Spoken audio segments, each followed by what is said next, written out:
Bonjour les Gémeaux, bienvenue à vous, merci d'être là. Je suis ravie de vous accueillir pour votre guidance de la semaine du 20 au 26 novembre 2023. Donc vous prenez les messages s'ils vous parlent, s'ils résonnent avec vous, avec votre situation. Sinon, vous laissez passer. Voilà, c'est pas grave du tout. Alors, je vais commencer par un premier message de l'oracle du Pays des Merveilles pour voir l'énergie qui vous accompagne sur la semaine. Je continue avec le tarot de la sorcière moderne pour l'énergie de la situation, comment vous vous sentez, le point de soutien, le point de vigilance, comment vous quittez cette semaine. Et je termine avec le petit oracle des anges pour un message, un conseil. Allez, c'est parti pour vous les Gémeaux. On regarde quelle est cette énergie qui vous accompagne sur la semaine. On a tous dans l'après-midi doré, inspiration, étincelle créative, imagination, création. Alors, je suis en train de regarder parce que... Oui, les balances l'ont eu, mais en carte inversée. Donc, peut-être, voilà, si vous avez du balance dans votre ciel de naissance, peut-être ça peut être intéressant d'aller regarder. Alors, tous dans l'après-midi doré, c'est la notion d'être dans une belle énergie on vous dit inspiration, étincelle créative, imagination, création. Une belle énergie de créativité, une énergie de très solaire. On est dans un après-midi doré, ça rayonne, ça brille, c'est lumineux.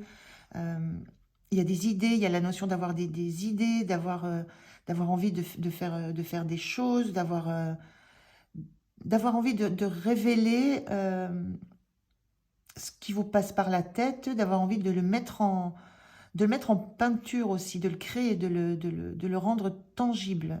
Il n'y a pas simplement la notion d'avoir l'idée, d'avoir cette étincelle, cette envie de faire des choses. Il y a la notion de le réaliser, de se mettre, voilà, de prendre sa palette, ses pinceaux, d'entrer dans une phase de créativité. Donc il y a une belle énergie pour la semaine, une énergie où il y a des idées, où il y a de la lumière qui se fait. C'est comme s'il y avait des choses qui s'allumaient dans la tête, des envies, des directions, des envies sur des directions à prendre, sur des choses à faire et que vous vous mettez à l'action. Voilà, vous ne laissez pas uniquement l'idée, l'imagination travailler, il y a la notion de création, vous faites derrière. On va regarder la situation. Je fais le tirage, je vous retrouve de suite. Je reviens sur cette carte, il y a aussi l'idée que, voilà, on voit Alice qui baigne qui est comme dans une mare avec voilà, des nénuphars, des fleurs qui flottent. Il y a une notion d'ambiance un petit peu hors du temps, d'ambiance très, très douce au niveau émotionnel. Il y a la notion d'être vraiment dans une belle ambiance de tranquillité et en confiance. Alors, on regarde d'abord le dos de deck. On a le valet de Pentacle. Valet de Pentacle, on est bien dans l'idée de créativité, d'avoir envie de concrètement faire quelque chose. C'est l'idée d'avoir eu une idée, justement, un rêve, d'avoir imaginé quelque chose et de concrètement mettre une première pierre à l'édifice, de mettre une première action en place, en sachant que ça va amener quelque chose de beau, mais c'est le premier pas, c'est la première action dans la créativité, dans le faire. Donc, on est bien dans ces énergies-là. On a ici un as de coupe inversé, un 8 de pentacle et un valet d'épée. On est vraiment dans des énergies de renouveau, oui, de renouveau, de relance. On a deux valets, on a un as de coupe, même s'il est inversé, et un 8 de pentacle. Donc, ce 8 de pentacle montre une énergie de travail. Il y a quelque chose qui vous demande d'être concentré sur une tâche, sur un projet, quelque chose que vous avez déjà entamé depuis longtemps, mais que vous continuez à peaufiner jusque dans les moindres détails, et ça vous prend énormément de temps. Et cette notion d'as de coupe inversée, on a l'as de coupe et on a le valet d'épée. Alors, l'as de coupe inversé, c'est la sensation que vous n'attendez pas d'opportunités, de choses qui vont vous plaire venant de l'extérieur. Vous n'attendez pas qu'on vous apporte, comme sur un plateau, une nouvelle opportunité qui va beaucoup vous plaire. Vous la cherchez, cette opportunité. Vous y travaillez. Vous y réfléchissez. Il y a cette notion de ne pas attendre que les opportunités vous arrivent, mais d'aller les provoquer. Donc, il y a la notion d'être dans cette idée d'imaginer vous-même les, les projets, d'imaginer vous-même du renouveau, d'imaginer vous-même ce qui va vous plaire, faire sens pour vous, une notion d'un réveil émotionnel, une étincelle créative. Il y a la notion de chercher ça en vous et de ne pas attendre que l'univers vous l'apporte sur un plateau. Donc vous cherchez ça en vous et vous y travaillez. Oui, il y a une notion de travail derrière tout ça. Il y a une notion de concentration à chercher en soi ce qui va être nourrissant, ce qui va pouvoir vous permettre de découvrir autre chose, de vous lancer dans autre chose, dans un nouveau projet qui va vous plaire.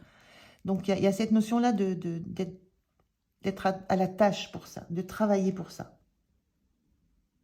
Et vous êtes... cette énergie de valet d'épée, c'est la recherche d'informations, c'est la volonté de chercher de nouvelles idées, d'aller chercher de nouvelles sources d'inspiration. La notion du valet, je vous le disais, c'est le début, c'est un premier pas.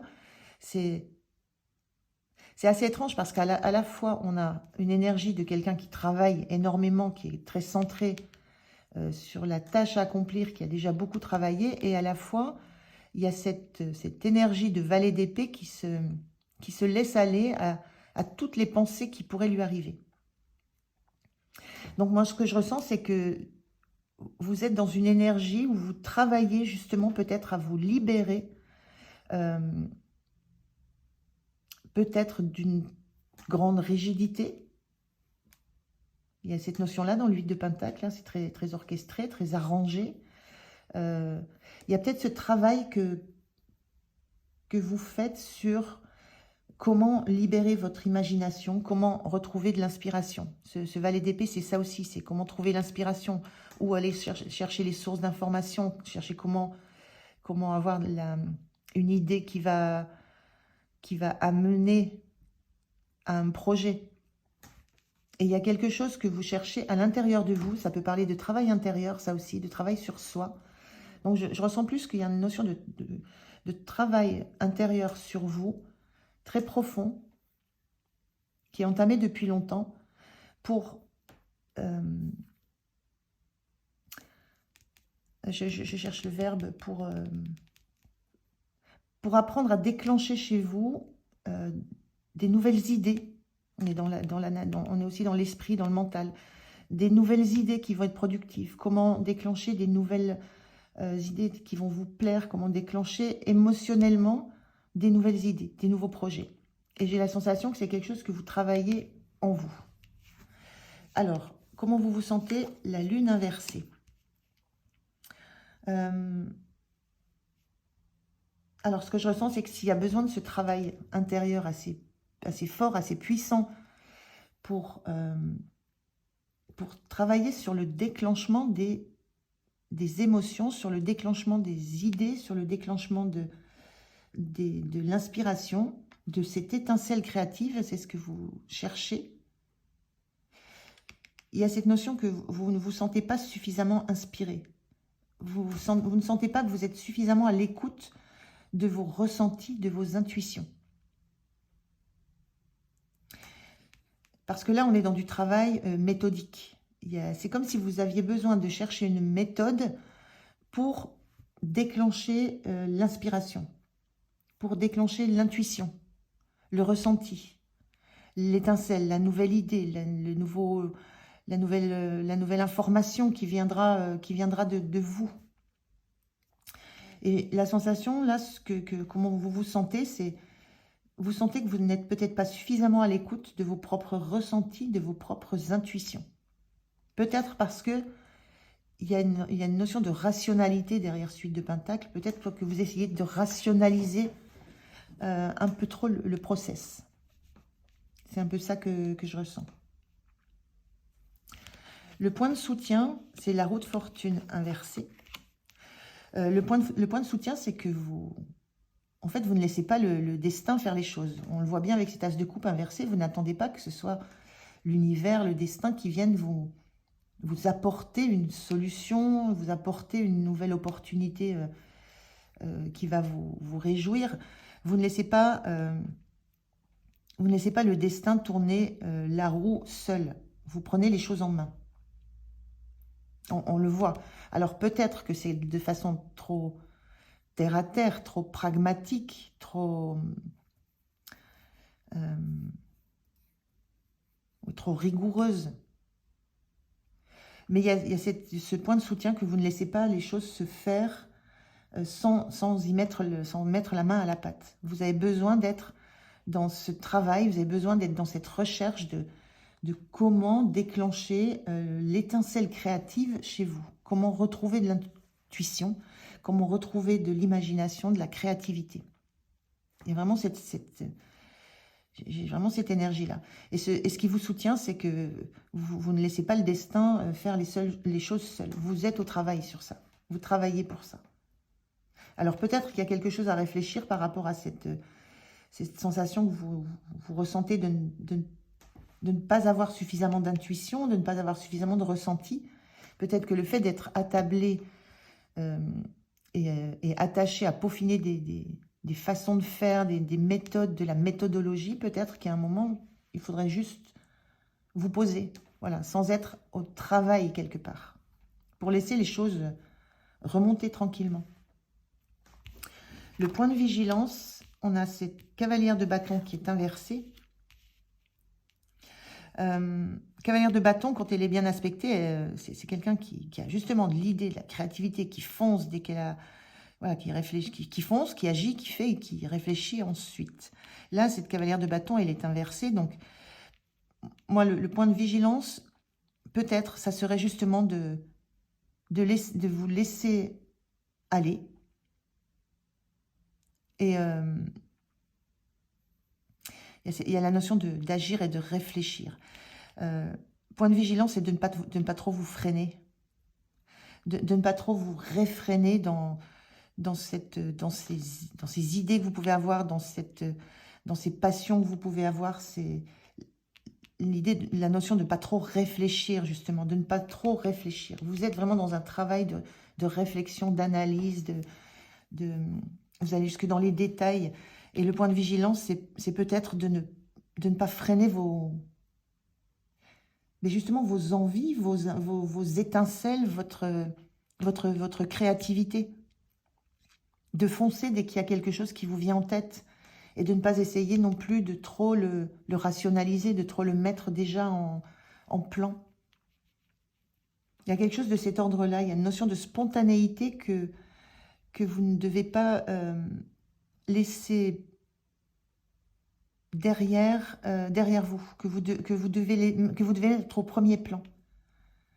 C'est ce qui me vient avec cette carte, la spontanéité. Donc, attention à ne pas vous laisser bloquer votre spontanéité, vos intuitions, vos idées novatrices par le besoin que vous avez de mettre ça en place, d'organiser ça, de mettre ça en plan, d'aller oui, tout organiser, tout bien arranger. Donc, il y a cette notion d'essayer de rester au plus possible dans la spontanéité, dans une énergie de passion, de créativité. Donc, je pense que ce 8 de Pentacle là, qui est très central, c'est quelque chose, peut-être, que vous devez un petit peu lâcher, cette notion d'être acharné au travail, d'être acharné à l'organisation, à la mise en place, à la méthodologie. La spontanéité doit prendre le pas sur la méthodologie que vous mettez en place. Alors, je ne sais pas à quel domaine ça se rapporte, quel domaine de vie vous adaptez. Et on a en fin de semaine le 6 d'épée inversé. Le 6 d'épée, c'est souvent... Là, il y a une notion d'affronter.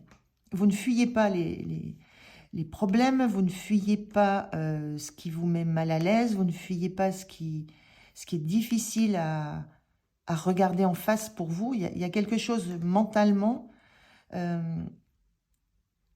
que vous acceptez de regarder en face.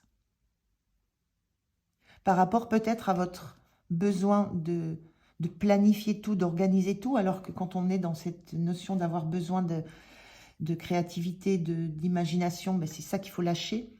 Donc il y a quelque chose que vous comprenez sur la fin de la semaine et vous y faites face. Il y a une notion de faire face à vos responsabilités et à vos responsabilités propres que vous avez dans cette difficulté à trouver l'inspiration. Ou la difficulté à savoir comment la trouver. Voilà, il y a quelque chose de très positif sur la fin de la semaine, là, justement, dans le fait de regarder en face ce qui vous bloque, ce qui vous fait... ce que vous craignez dans le fait de vous laisser complètement aller, ce que vous craignez dans le fait de laisser remonter vos idées, vos intuitions. Il y a quand même toujours dans la lune une notion de part sombre, de doute, de peur. Donc vous affrontez les problèmes sur la fin de la semaine. Vous affrontez ce qui vous empêche d'être complètement dans vos ressentis, vos intuitions et la libération de votre esprit. C'est plutôt joli. Je prends un message pour vous. Un message, un conseil de vos anges. Le voilà. On a compassion. Quand tu fais preuve d'une véritable compassion envers toi-même, l'univers te répondra automatiquement en te comblant de joie et de chance. Là, on vous parle de compassion. Cette notion de 6 d'épée, de faire face, de ne pas fuir, d'affronter les peurs que vous avez, les doutes que vous avez, d'affronter votre ego aussi, votre part un petit peu oui, votre part égotique, ce qui vous empêche d'être réellement dans l'énergie que vous souhaitez, ce besoin d'être rassuré par des choses concrètes, matérielles, rationnelles, tout ça, vous affrontez ça, et on vous dit, ayez de la compassion pour ce que vous allez affronter, ayez de la compassion pour vous. Il y a déjà cette idée d'avoir de la compassion pour vous parce que justement, vous ne fuyez pas, vous affrontez la problématique que vous avez par rapport à ce besoin de concret, de matérialisme, alors que ce qui est attendu de vous, c'est uniquement de l'énergie, de créativité, d'intuition, de nouvelles pensées, de spontanéité. Donc, soyez compatissant envers vous-même parce que vous avez cette volonté, cette force d'affronter ce qui vous bloque dans cette recherche de naturel, en fait, de naturel, d'intuition. Donc, voilà. Soyez compatissant envers vous-même. Vous êtes quand même au travail, d'une part, pour comprendre ce qui se passe en vous, ce qui bloque ce process, et d'en comprendre les causes. Voilà les Gémeaux, je vous remercie de m'avoir écouté. J'étais ravie de faire votre guidance. Je vous souhaite une belle semaine. Prenez soin de vous et moi je vous dis à tout bientôt. Au revoir.